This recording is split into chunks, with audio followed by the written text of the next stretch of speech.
जिस नक्शे का हम मुशाहिदा कर रहे हैं, इसमें भारत की अहम ग़िज़ाई फसलें दिखाई गई हैं। नक्शे में समत के लिए ये निशान दिया जाता है, जिसमें शुमाल की समत हमेशा ऊपर की जानिब होती है और इसके बरक्स जुनूब नीचे की जानिब। नक्शे में मशरिक़ की सिमत हमेशा सीधे हाथ की जानिब दिखाई जाती है और इसके बरक्स मगरिब। नीचे कुछ अलामतें बताई गई है, मसलन चावल के लिए ये अलामत, गेहूँ के लिए ये और जवार के लिए ये अलामत। इन अलामतों के ज़रिए हम जान सकते हैं कि चावल, जवार, गेहूँ भारत में कहाँ कहाँ पर पैदा होता है।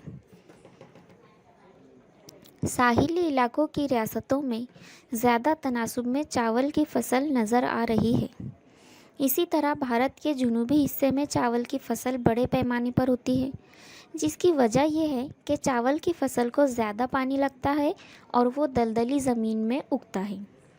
उसी तरह शुमाली भारत और वस्ती हिस्से में हमें गेहूँ और जवार की फसलें नज़र आ रही हैं, क्योंकि उन्हें दलदली ज़मीन में नहीं उगाया जाता।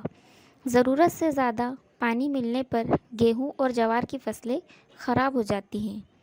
जिस तरह हर जानवर की ज़रूरतें अलग अलग होती हैं, उसी तरह नबातात की ज़रूरतें भी अलग अलग होती हैं।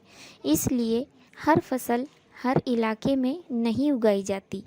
इलाके की आबो हवा और फसल की ज़रूरत के लिहाज से फसलें बोई जाती है।